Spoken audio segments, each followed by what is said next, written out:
안녕하세요, 마디스 청년 여러분. 집콕 복콕의 이은관 사도요한 신부입니다. 안녕하세요. 정다운 안젤라입니다. 안젤라, 네. 지난주에 저가 없었는데 저 없이도 너무 자연스럽게 너무 우리 최성영 숲피정 담당하시는 숲마스터. 숲마스터와 네. 함께 잘 하시는 것 같아서 네. 조금 서운한 마음이 아, 들 뻔했어요. 제가 좀 네. 잘했죠. 너무 잘했어요. 내가 봤을 때는 최성영 신부님과 이렇게 합을 맞추는 게 쉽지 않았을 텐데 두 분이 이렇게 복음 나누기를 하는 걸 보니까 우리 집콕 복콕이 날이 갈수록 세대를 넘어 발전하고 있다는 그런 생각이 들었어요. 아무튼 신부님 오늘 평소 그전과 다르게 로만 칼라를 안 하셨더라고요. 제가 네. 보니까. 네. 그래서 되게 편안하게 옷차림을 하고 계신데 네. 그래서 한 가지 또 궁금한 게 예수의 신부님들이 좀 사복을 많이 입으시는 것 같아요. 맞아요. 수도복이 따로 없나요? 좋은 질문인 것 같아요. 감사합니다. 예수회라는 수도에는 수도복이 없어요. 1차적으로 수도복이 없고, 그러면 수도복이 없는 수도에도 있나? 이렇게 생각하실 텐데 최근 들어서는 많이 있죠. 많이 안 입으시는 것 같은데. 네. 수녀님들 중에서도 이제 주로 미국 북미 쪽에서 수녀회들은 사복을 입고 다니는 네. 수녀회도 많이 늘어났어요. 그런데 예수회는 처음부터 수도복을 입지 않았어요. 1540년 그쯤에 이제 예수회가 창립될 때 예수회를 창립한 형제들 10명의 회원이 함께 모여서 공동으로 의견을 나누면서 우리 이 어목한 시기, 그 당시엔 종교개혁이 있었고 교회가 많이 부패한 상황이었기 때문에 이 시기에 어떻게 하느님의 뜻을 찾을까 하면서 기도를 했던 10명의 형제들이 있었어요. 그러나 예수회는 그 당시에 식별을 하면서 선택했던 이야기 중에 하나가 하느님은 이 세상 안에 계실 거라는 믿음이었어요. 왜냐하면 하느님이 세상을 창조하셨으니까. 이 세상을 아름답게 창조하셨고 보시니 좋았고, 그렇기 때문에 예수회는 그러면 일상 안에서 그 사람들이 살아가는 곳에 가까이 다가가자. 그러려면 수도승들이 입는 그 수도복을 입기보다는 교구 신부님들이 입는 일상적인 사제복을 입거나 그 문화에 어울리는 그런 옷을 입으면서 좀 사람들에게 다가가기를 선택했던 거죠. 그러면 예수회가 예전에 선교를 할 때에도 네. 되게 도움이 되는 그런 행동 양식인 것 같아요. 콕콕.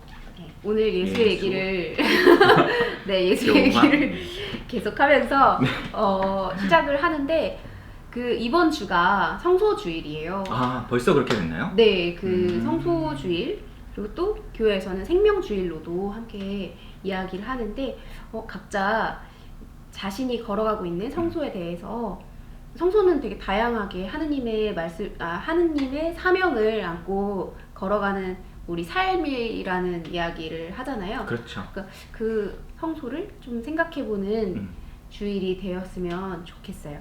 그러면 좋겠어요. 저도. 그러면 오늘 복음 말씀 함께 읽어볼까요? 좋습니다. 오늘은 안젤라가 요한이 전한 거룩한 복음입니다. 그때 예수님께서 말씀하셨다. 내가 진실로 진실로 너희에게 말한다.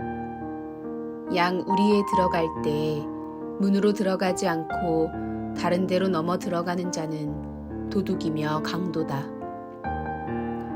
그러나 문으로 들어가는 이는 양들의 목자다. 움직이는 목자에게 문을 열어주고 양들은 그의 목소리를 알아듣는다. 그리고 목자는 자기 양들의 이름을 하나하나 불러 밖으로 데리고 나간다. 이렇게 자기 양들을 모두 밖으로 이끌어낸 다음 그는 앞장서 가고 양들은 그를 따른다. 양들이 그의 목소리를 알기 때문이다. 그러나 낯선 사람은 따르지 않고 오히려 피해 달아난다. 낯선 사람들의 목소리를 알지 못하기 때문이다. 예수님께서 그들에게 이 비유를 말씀하셨다. 그러나 그들은 예수님께서 자기들에게 이야기하시는 것이 무슨 뜻인지 깨닫지 못하였다. 예수님께서 다시 이르셨다. 내가 진실로 진실로 너희에게 말한다. 나는 양들의 문이다. 나보다 먼저 온 자들은 모두 도둑이며 강도다. 그래서 양들은 그들의 말을 듣지 않았다. 나는 문이다. 누구든지 나를 통하여 들어오면 구원을 받고 또 드나들며 풀밭을 찾아 얻을 것이다. 도둑은 다만 훔치고 죽이고 멸망시키려고 올 뿐이다. 그러나 나는 양들이 생명을 얻고 또 얻어 넘치게 하려고 왔다. 주님의 말씀입니다. 그리스도님 찬미합니다. 오늘 읽은 복음이 조금 어렵게 느껴질 수도 있는 복음인 것 같아요. 왜냐하면 예수님께서 비유로 말씀을 하시잖아요. 가끔 예수님의 비유는 굉장히 어렵게 느껴지기도 하지만 저는 그렇게 읽었어요. 제가 이 복음을 읽으면서 자꾸 머무르게 되는 지점은 예수님께서 당신을 목자라고 비유하지 않으셨다는 거예요. 그러네요. 목자가 들어오는 문이라고 표현을 하셨다는 것에 머무르게 되는 것 같아요. 저는 예수님께서 늘 우리 목자시라고 생각했거든요. 근데 예수님과 동시대에 사는 사람들에게, 제자들에게 예수님 당신 스스로가 내가 목자다라고 하시기보다는 목자에게 인도해주고 목자와 우리를 연결해주는 문이라는 말씀을 하시잖아요.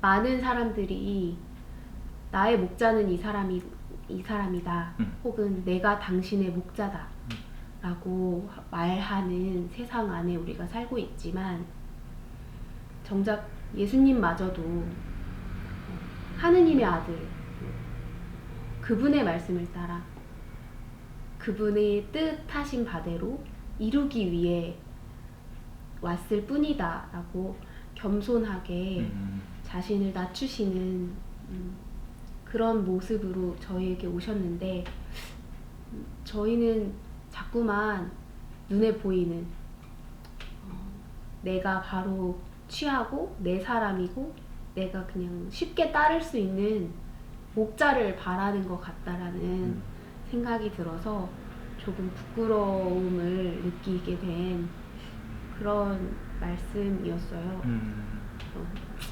네, 이상입니다. 고맙습니다. 저는 이 복음을 읽는 재미를 또 한 번 얘기하고 싶은데 복음은 예수님을 따라가는 재미예요. 그거는 확실해요. 근데 오늘 복음에서도 예수님이 이야기를 하지만 예수님이 어떤 행동을 하지는 않아요. 그래서 예수님을 따라가기 어렵다고 생각될지도 모르겠어요. 근데 저는 숨어있는 예수님 찾는 걸 되게 좋아하거든요. 오늘 복음에서는 이렇게 생각을 해봤어요. 예수님이 말씀을 하실 때 그 말씀들은 어디에서 출발할까?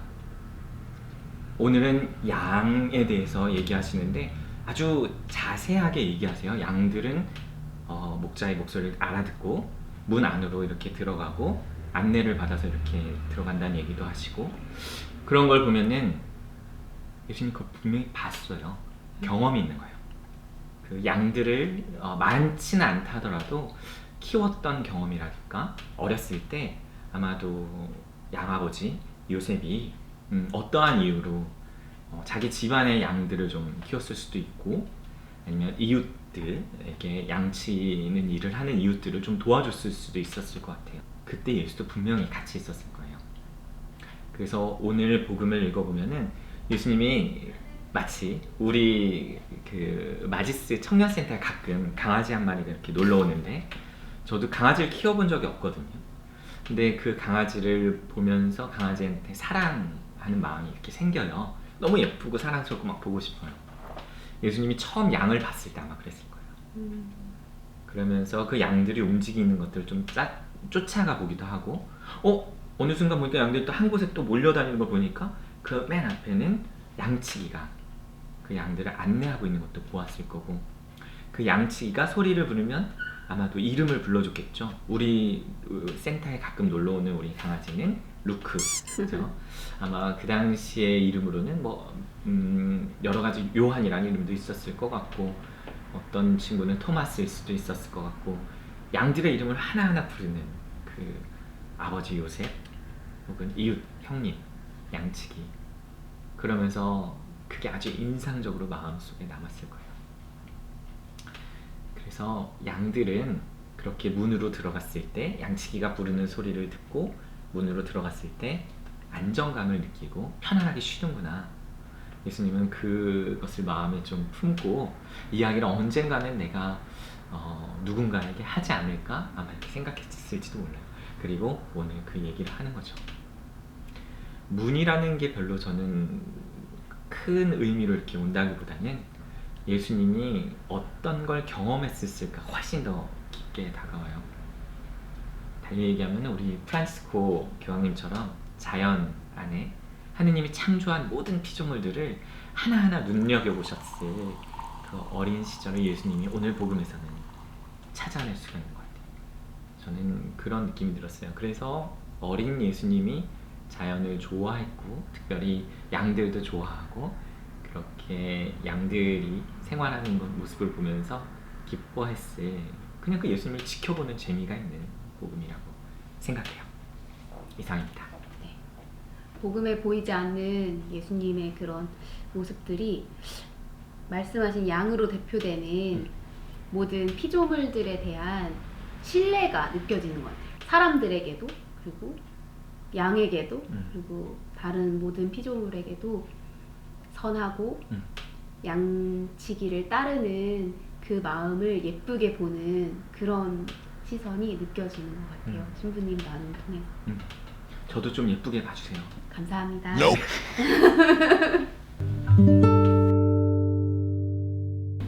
양들을 바라보시는 예수님의 그런 시선처럼 좀 마음이 따뜻해지고 그런 말랑말랑해지는데요. 이제 5월이에요. 맞아요. 근데 벌써 따뜻해지고 가정에 대해서, 가족에 대해서 그리고 우리 각자의 삶의 길에 대해서 생각해 볼 수 있는 시기가 다가오는데 또 5월은 성모님의 달이기도 하잖아요. 그렇죠. 저는 5월에 성모송을 좀 더 자주 바치고 묵주기도를 좀 더 해야겠다 라는 생각을 조금 하는데 네, 그런 마음이 있습니다. 네. 저는 5월을 맞이하여 여러분들 그 구독과 좋아요를 5월에는 좀 해주시길 부탁드리고 싶어요. 성모님에 대한 이야기를 우리가 아무리 해도 봐주지 않으면 아무런 의미가 없으니까 구독과 좋아요 그리고 댓글을 남겨주시는 것도 괜찮을 것 같아요.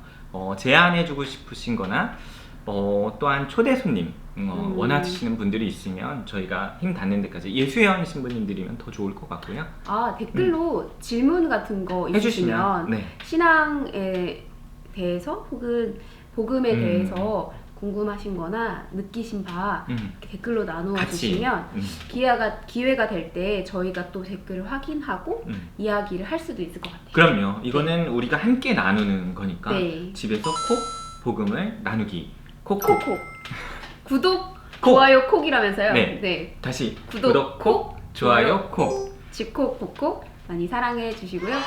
감사합니다. 따뜻한 봄 맞으세요. 맞으세요. 알렐루야 알렐루야. 신부님 안녕하세요. 전 신부님의 유튜브를 보고 깜짝 놀랐습니다. 신부님이 잘생긴 모습을 보고 전 감동했고 정말 멋있었습니다. 신부님 항상 건강하시고 멋있게 사세요.